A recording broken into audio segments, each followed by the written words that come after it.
ये तस्वीरें हैं 18 मई सन 1965 की।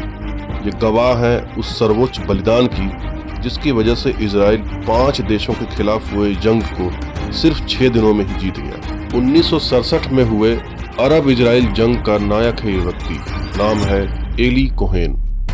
1960 में जब सीरिया द्वारा इजराइल पर हमले होने लगे तो मोसाद ने तलाश शुरू की एक ऐसे व्यक्ति की जो सीरिया में रहकर वहां की खुफिया जानकारी इजराइल को भेज सके, और उनकी ये तलाश खत्म होती है एली कोहेन के ऊपर, जिन्होंने जासूसी की दुनिया में एक मिसाल कायम कर दिया, जिनके काम के दीवाने दुश्मन भी हो गए, जिनके फांसी के वक्त फांसी देने वाले की आंखों में भी आंसू थे। एली कोहेन का जन्म सन 1924 में मिस्र में हुआ था।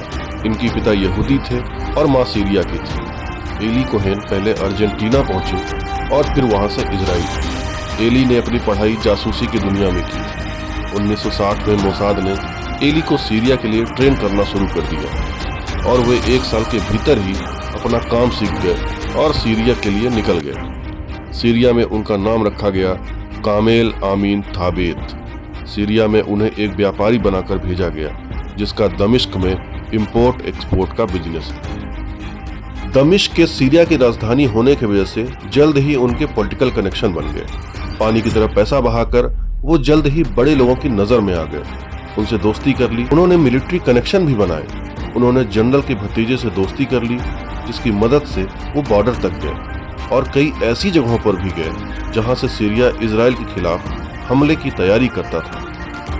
1961 से 1965 तक सीरिया में रहकर उन्होंने वहां की हर छोटी से छोटी जानकारी जुटाकर इजराइल को भेजी, जैसे कि सीरिया कब, कहां और कैसे हमला करने वाला है, उनके पास कितने हथियार हैं और कितने सैनिक कहां तैनात हैं।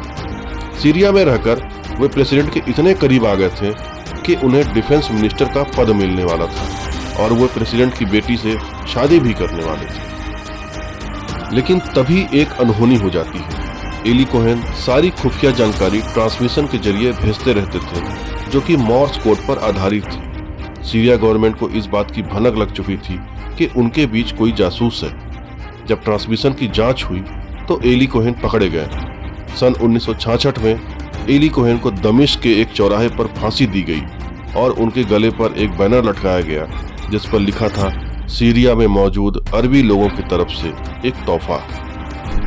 एली कोहेन का शव लेने के लिए इजराइल ने तमाम कोशिशें की, लेकिन सीरिया ने उनका शव वापस नहीं किया। 1 साल बाद हुई इस 6 दिन की लड़ाई को इजराइल सिर्फ एली कोहेन की बलिदान की वजह से ही जीत पाया। आपकी एली कोहेन के बारे में क्या राय है, कमेंट सेक्शन में जरूर लिखें। धन्यवाद। जय हिंद।